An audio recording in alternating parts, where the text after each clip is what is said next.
Vamos aqui retomar a nossa exposição de modo bem dinâmico. Somente aqui recapitulando e repisando algumas questões. Primeiro,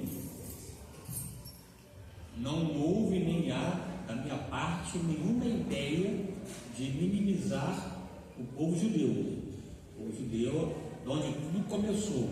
Nós, a igreja, temos que orar para o povo de Israel, né? Clamar a Deus, e não nos associarmos com pensamentos outros que tentam exterminar o povo de Israel. Que ressaltei é que a igreja está no tempo do Filho e não no tempo de Moisés, até porque o Filho é mais excelente, né? É só você ler, por exemplo, a parte introdutória da Carta aos Hebreus, diz assim: havendo Deus antigamente dito muitas vezes e de muitas maneiras aos pais pelos profetas, nesses últimos dias nos falou através do Filho. Então há aí uma comparação distinta. Deus falou no Antigo, falou muitas vezes, de muitas maneiras, mas agora, na atual dispensação, nos fala através do Filho, o qual foi feito herdeiro de tudo. Nele expressa a imagem do Deus invisível, a expressão exata do seu ser, em que os próprios anjos de Deus o adoram, né? Ele sim foi por Deus gerado e é chamado de filho, e não os anjos, para mostrar o próprio Paulo, ao se referir a Moisés, ele ao descer do monte colocou o véu porque era uma glória que desfalecia. Em Cristo permanece. É melhor ser igreja do que ser outra expressão religiosa, nesse aspecto, tá? E é claro que nessa dinâmica do relógio escatológico de Deus, também Israel faz parte desse plano aí que vai acontecer, especialmente atrelado às semanas de Daniel, que é um outro assunto, um outro tema. Aqui voltando, essa igreja, de modo inicial, muito vinculada ao ambiente judaico, mas com o passar do tempo, a diferença foi ganhando vez e voz, ao ponto de se perceber que uma coisa era ser judeu, outra coisa era ser de fato cristão. Quando essa distinção não estava ainda de modo muito claro, o poder judaico perseguia a igreja, tanto que o próprio Tiago foi morto, lá Atos 12, e vai avançando. Depois que as coisas foram tomando vulto, quem vai agora olhar para essa igreja, ainda no primeiro século do Império Romano, a começar pelo imperador Nero. Nero foi o primeiro imperador, de modo mais sistemático, a perseguir a igreja. Não foi uma perseguição ainda declarada, mas ele de fato impediu perseguição. No primeiro século, a igreja sofreu agora, já na sua segunda metade, ataques promovidos por Nero, e ao final do primeiro século por Domiciano. Domiciano foi aquele imperador, inclusive, que exilou o apóstolo João, lá na ilha de Patmos, né? Ele foi exilado nos dias de Domiciano. E até aqui um dado importante, me permitam, por favor, esse apóstolo João, do corpo apostólico, foi o último a dormir no Senhor, a falecer, a morrer. Não foi martirizado, morreu de morte natural, já quase no final do primeiro século. E exatamente nos anos 90, escreve o seu Evangelho, bem como também as suas 3 cartas, a primeira, a segunda e a terceira. E João, portanto, teve uma vida apostólica extremamente intensa, de entrega, de abertura de igreja em Éfeso. Um apóstolo dos 12, ele fazia parte dos 3 mais íntimos, e dos íntimos, o mais íntimo, porque ele reclinava sua cabeça no peito de Jesus, escreveu esse evangelho que denota, descreve esse olhar para dentro de Jesus, a sua pessoa, descreve a sua divindade, quem ele é Deus, o Verbo se fez carne e habitou entre nós. João tem um olhar muito próprio, acurado e singular acerca da pessoa de Jesus. É verdade que escreve o seu evangelho já num tempo em que já havia maturidade da igreja em compreender, entender quem era de fato a pessoa de Jesus. Escreve para essa igreja. Todavia, ao final do seu ministério, da sua vida, estava lá João em Patmos, exilado, esquecido, no anonimato. E possivelmente, que estou aqui na minha elucubração, de repente até questionando, valeu a pena servir a Deus com tanto empenho, dedicação, esmero, uma vida inteira entregue ao Senhor, agora lá em Patmos, uma ilha pedregosa, junto com pessoas de alta periculosidade, enfim, tal, mas foi exatamente naquele momento de dor, de silêncio, de exílio, ele teve uma experiência com Deus extraordinária, em que uma voz como o som de muitas águas se dirigiu a ele, e o próprio Jesus se revelou. Ou seja, vale a pena servir a Deus, porque a nossa recompensa está exatamente nas mansões celestiais. Tu concorda? Diga amém. Agora, a igreja no primeiro século já enfrentou dois grandes problemas. O primeiro problema foi a heresia, tema luta no campo doutrinário, em que João foi uma grande voz, uma voz contra a negação da pessoa de Jesus, contra os docetistas, uma voz contra os gnósticos.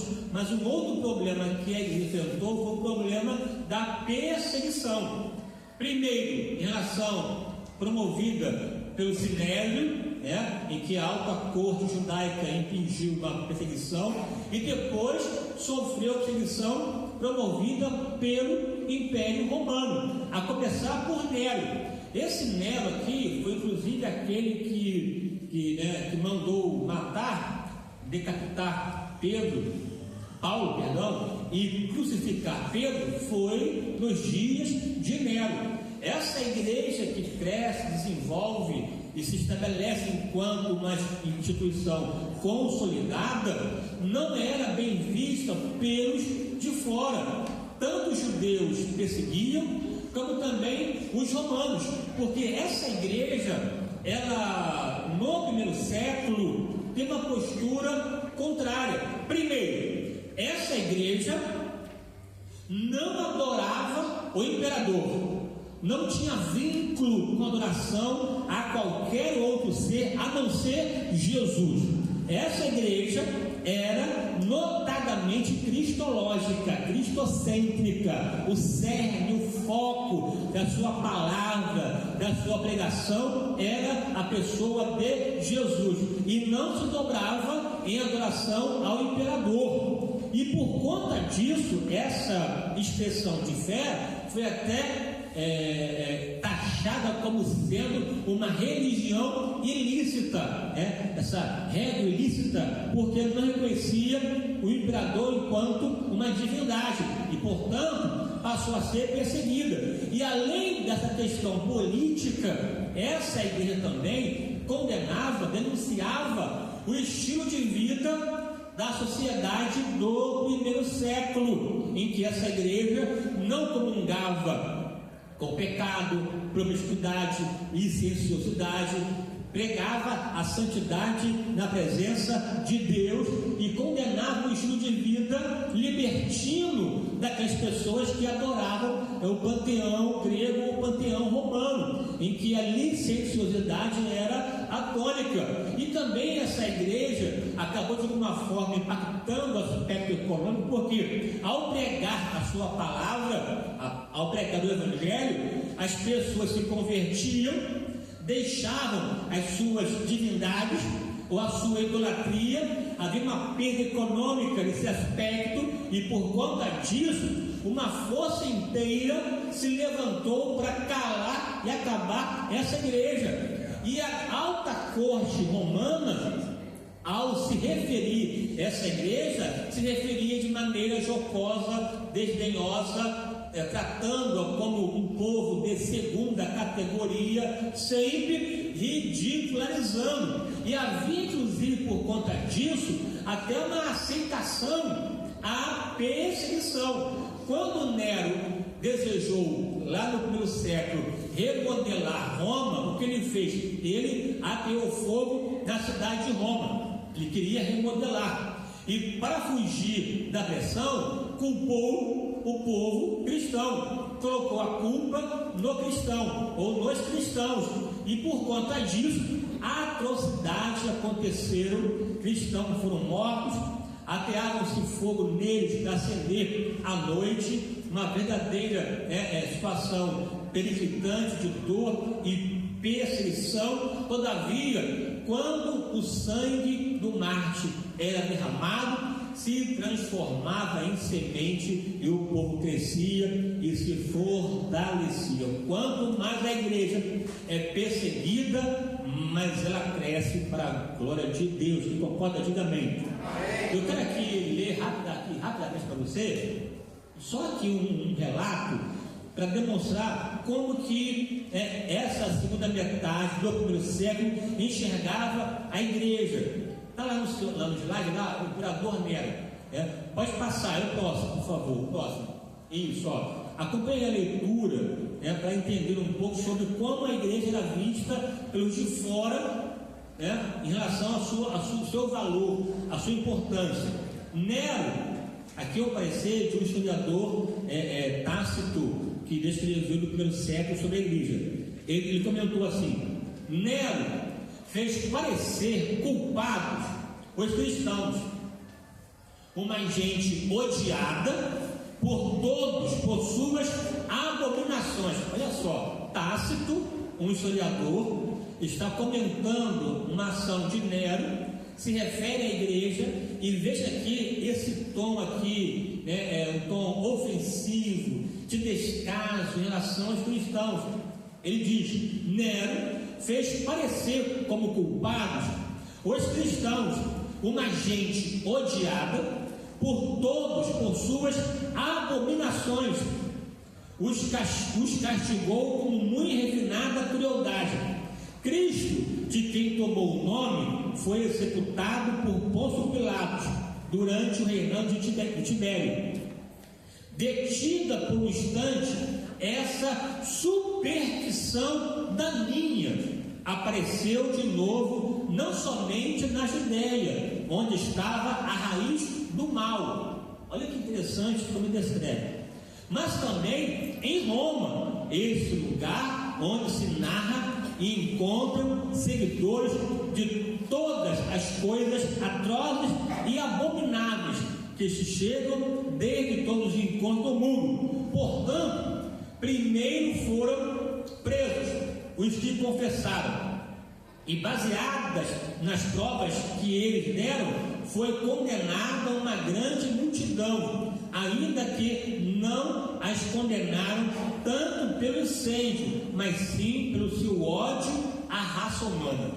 Que descrição assim muito chocante do historiador, que se reportava à igreja, a chamando de abominável, de um grupo que odiava a raça humana, um grupo supersticioso. A igreja primitiva aqui, já no primeiro século, era acusada de incestuosa, de canibalista, Por quê? E até de ateia. Por quê? Incestuosa, ela casava com irmãos, irmãos casando com irmãs, né? Claro, irmãos na fé se casavam. Os de fora nem queria saber. Eles casam irmã com irmão, ainda come carne e bebe sangue, uma referência à ceia do Senhor. Mas aí para os de fora, canibalismo. E ainda não tem nenhuma divindade, não tem templo, não tem imagem, não tem concreto. É um povo ateu, é uma raça odiosa, supersticiosa, que odeia a raça humana. e não havia, em tese, ninguém ou uma preocupação de explicar, de elucidar, de aclarar. Aí Deus levantou alguns homens para dialogar com os de fora. Esses, assim, tinham os apologetas e os polemistas, pessoas que escreviam para explicar para fora. Deus sempre levantando alguém para falar, não para a igreja de modo necessário, mas falar para fora e demonstrar que a igreja não é um povo que odeia a raça humana, a igreja não é canibalista, não é incestuosa, a igreja é a noiva de Cristo. Quando nós, nos dias de hoje, ou em qualquer tempo, vemos e ouvimos alguém falar para os de fora, não critique, está defendendo a igreja, está falando o que é preciso dizer para os de fora, porque se os de fora que assinam, que criam leis, portanto em poder criar leis contra nós, nós sofreremos sanções dessas leis. Porque a igreja, ela carrega essa cidadania dupla, a celeste, mas também a terrena. E na terrena, nós estamos debaixo da autoridade constituída. E que, portanto, precisamos exercer também a nossa cidadania. E não ficar pensando somente no aspecto célico. O célico, celeste, é o principal, mas ele não anula a nossa cidadania. Veja aqui que esse ambiente aqui contrário até serviu para legitimar e justificar a perseguição. É que, continuando aqui, Tácito continua. Isso. Além de matá-los, cristãos, fê-los servir de diversão ao público, vestiu-os em pele de animais para que os cachorros os matassem a dentadas. Outros foram crucificados, e a outros acendeu-lhes fogo ao cair da noite, para que a iluminassem. Nero fez que se abrissem os seus jardins para essa exibição, e no circo ele mesmo apareceu, ofereceu espetáculo, pois se misturava com as multidões, disfarçado de condutor de carruagem. Tudo isso fez com que despertasse a misericórdia do povo, mesmo contra essas pessoas que mereciam castigo exemplar, pois via-se que eles não eram destruídos para o bem público, mas para satisfazer a crueldade de uma pessoa. Por mais que aqui haja um tom criticando Nero, porque Nero exacerbou, exagerou na dose, mas não há aqui uma ideia de proteger. E aqui, trocando aqui em miúdos, já para mostrar para você e partir para a minha finalização. Essa igreja, ela nasce enquanto igreja. E igreja é, essencialmente, os chamados para fora. Igreja formada por aqueles que tiveram um encontro pessoal com Jesus, ouviu a sua voz, o seu chamamento, e deixou de ser criatura velha criatura, e passou a ser nova criatura. E enquanto nova criatura, assumiu publicamente uma aliança com Jesus e não faz mais parte desse mundo. O compromisso, a tarefa dessa igreja está exatamente descrito em Marcos, ou em Atos, ou em Mateus, em que ela vai pregar o Evangelho. Ide por todo o mundo e pregai o Evangelho. Há uma ordem imperativa sobre essa igreja, e essa igreja que se reúne fora do mundo tem uma missão: pregar o Evangelho. A igreja não tem o papel de pregar história, geografia, filosofia ou psicologia. São conhecimentos importantes, mas o foco da igreja é pregar o Evangelho, a boa nova de salvação, a palavra de de Deus, porque esse mundo precisa ouvir a doutrina, ouvir a palavra, ouvir a pregação, porque é a pregação que salva o pecador e o transforma numa nova criatura, numa nova criação. E só que o seu papel, o seu compromisso é com a palavra do Senhor, e portanto tem consciência e clareza de cumprir e realizar esse ID. Por mais que esse ID se implique ou implique na sua perseguição e até na sua martirização, mas nós temos, enquanto igreja, um compromisso com a palavra e com Jesus, que é o autor e consumador da nossa fé. Quem concorda, diga amém.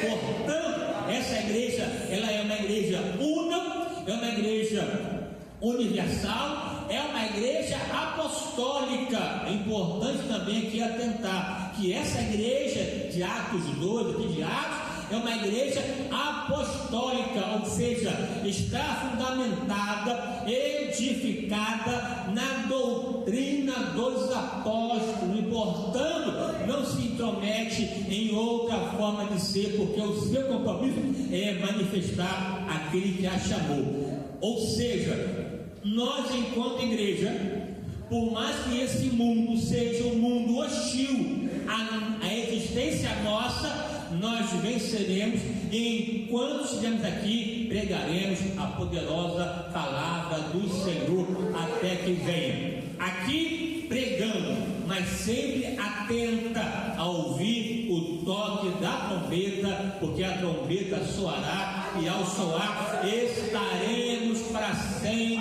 com o Senhor. Essa igreja prega, mas também declara: Maranata, ora vem Senhor Jesus.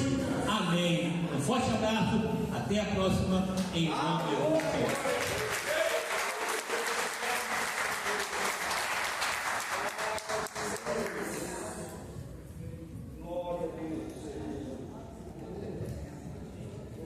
Glória a Deus, irmãos.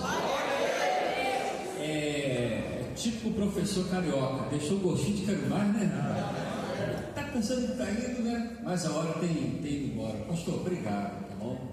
Obrigado pelo carinho, por nos atender aqui. Eu vou fazer assim, uma pergunta de pastor, dirigido às igrejas, né? Quem gostou, diga amém. Amém. Quando é que a igreja quer que ele volte?